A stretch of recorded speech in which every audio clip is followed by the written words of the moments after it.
kind of play it in another way for people to be comfortable with you. Like, you just go in there and you like, yo, fuck this. This is who I am and this is what I am. And for me, I always respect people. If a person is not confident with themselves, then they got a problem with me. You know what I'm saying? But at the end of the day, if a person doesn't vibe with me, it's cool. You know what I'm saying? To my kids, that's all I need. In everything that I've seen, both with y'all together, with you alone, you have given zero fucks about anything. You've given zero fucks about anything, sir. So with that, that's an amazing thing. Let me get back to the bad. Never have, never will. Never have, never will. Okay. Tell me, because one of the biggest parts of who Faith is was Faith and Biggie. How did you even meet Big? How did you wind up running into him? Of course, he was our bad boy, but what was the story behind it?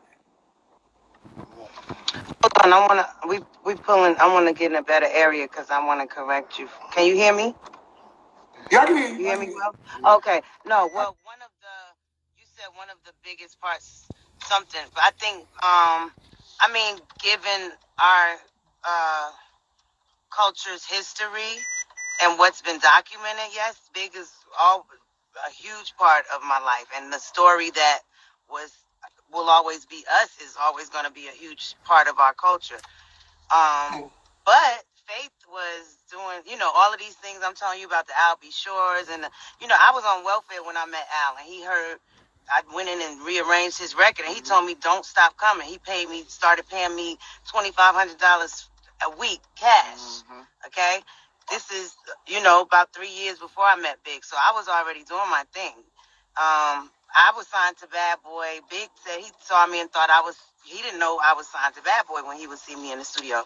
So we actually didn't meet until Puff had a photo shoot for like his new artist, like a little, pre-promo type situation.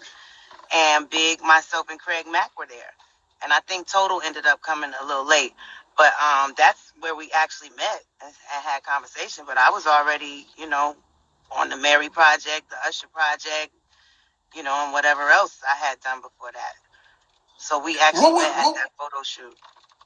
What was your first impression?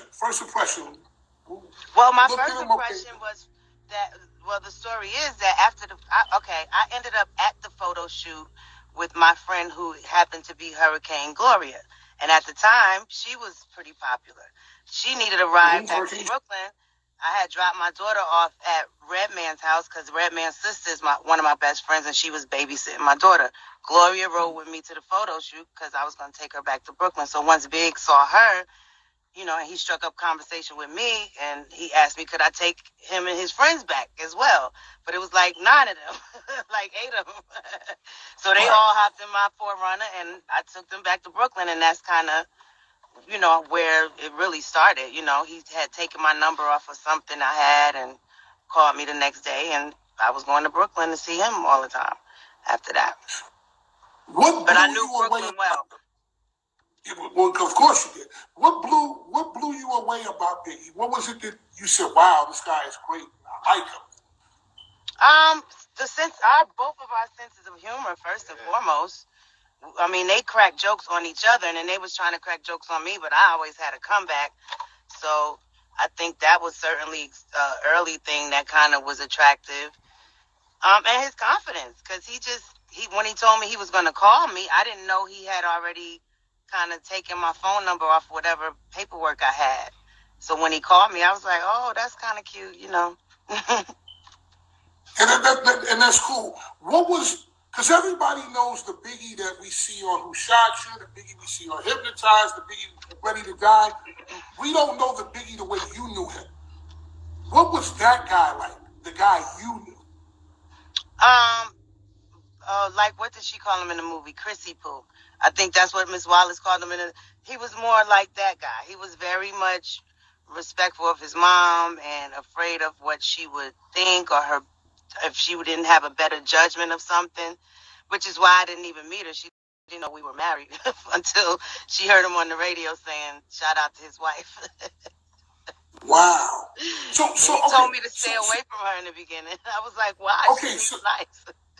She's now in her house. Miss Wallace is in her house court. So now you his wife. You go to meet his mom. What's that like with her not even knowing anything? Was it weird? Or you just hopped in there, y'all were just friends from there on? No. She had written him a letter telling him, that she was disappointed. Mind you, our daughters are around the same age, so I had like a 1-year-old daughter and so did he. But I think, I don't know if she knew, because to my knowledge, him and Jay and Tiana's mom weren't together. Well, at that time, something happened with them because of someone else too, from what I understood. So I had nothing to do with that at all. But I think she just didn't know, and maybe she thought I was just some girl he met on the street. She didn't really know that I wasn't trying to come up off her son, or he didn't just meet some. She thought I was a white lady at first, just FYI. So who knows what she was thinking. But when I went to the house, I told him, no, I got to go talk to her. And I went in her room and told her he told me to stay away from her. And she ended up calling him in the room, and he was like walking in there like a little baby with his head down, like, while she scolded him for not letting us meet, prior to that. But I was like, wait a minute, she totally got the wrong idea about me. I need for her to understand what this really is. Yeah, exactly. Two questions. What was the thing that Biggie would do that would melt your heart? And what was the thing that he would do that would make you want to throw a fucking shoe at him? I don't know about the shoe throwing part, because we had so much time that we had to be apart due to the fact that his career took off so fast. And at that same time, I was recording my first album, so I couldn't just be there as much. Even if he wanted me to come out of town, I had to steal those moments, So I think by the time it got to the point of me being kind of fed up, there weren't many of those moments of throwing, and, it wasn't a lot of that. But, number 7. He's at McDonald's, by the way, guys. I don't eat McDonald's. Anyway. This man is eating number 7. What is the number 7? Anyway, I think one of the great things I appreciated about Big, I beatbox. I'm pretty decent at it. So he would always tell me to beatbox, and he'd rap to my beatbox. No, just one. So my one last question about Big. If you could say one thing to him now, with everything that's going on and everything you've done in your career and everything that life has brought you, if you could say one thing to him, what would you say? What would that be? You can have one conversation. One thing? Because a conversation is a whole lot of things now. If I said one thing, I know I'd be like, well, first of all, I know that we would be the best. More like we would be great friends right now. So probably be like, my nigga. And that covers a whole lot of things. My nigga. We got to catch up. We got some things to discuss. 22? You feel like you guys would have been really, really good friends right now? Absolutely. They are right now. They are right now. Wow. I mean, I just know everything happens for a reason, and although it was short-lived, in his passing, there were so many crazy things that had to be sorted out, and I know not many people would have handled that the way that I did. So, I know he's very happy about a lot within that. That's without me even going into detail with that. But I'm just saying, I've never been pressed to live off of him or live off his legacy. I never stopped my own career. I tried my best to make sure that his family was good, So, yeah. That makes sense. So let's move on to the next one. That makes sense. You come with a record. You come with a record called Love Like This. Thank you, Scoop. Thank you. What? Yeah, the music, baby. But you gotta ask some of those things, Stevie. You can ask. I'm not asking nothing about you. I'm gonna show you love. Now come on. So Love Like This comes out. Relax, Fat Man. Here you go, baby. I got you. All right, here you go. Love Like This comes out, right? Mm-hmm. Can you hear me? I hear you. I'm right here. Because I want to tell you this.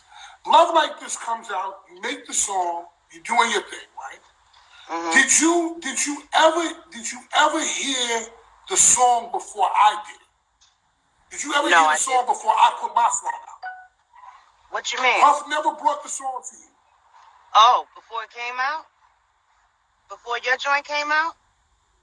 Yeah. No, I told you. I had to call my attorney, and I was like, I know, like I feel like I'm cool with him, but maybe somebody didn't take the right measures.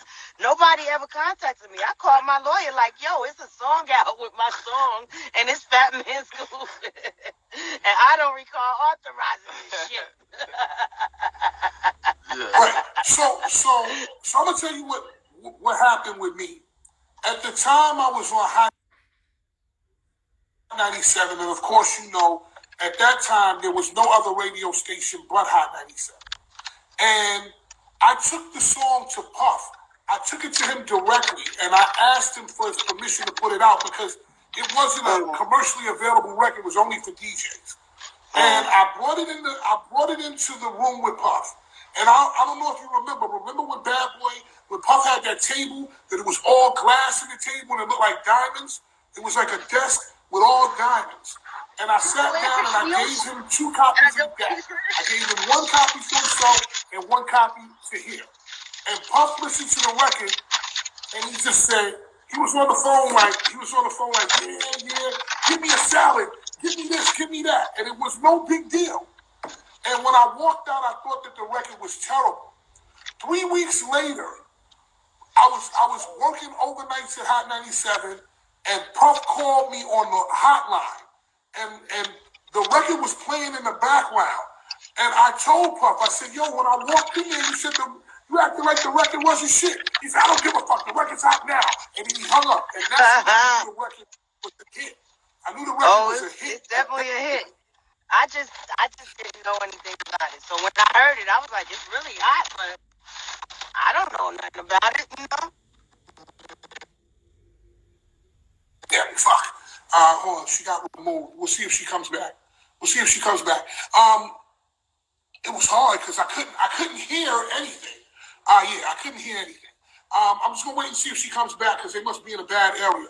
But that's what happened. Oh, there she goes. That's what happened. Hold on one second. That's what happened. That was the story behind it. Like,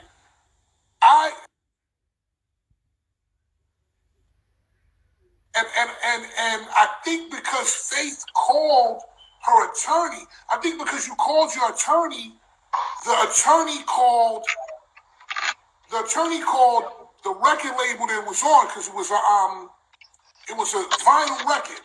And then that label called me and I called Puff again. And I think that's how the whole thing got squashed. Because it was almost like Puff knew that it was a record that was like Big Tone. It was a bootleg record.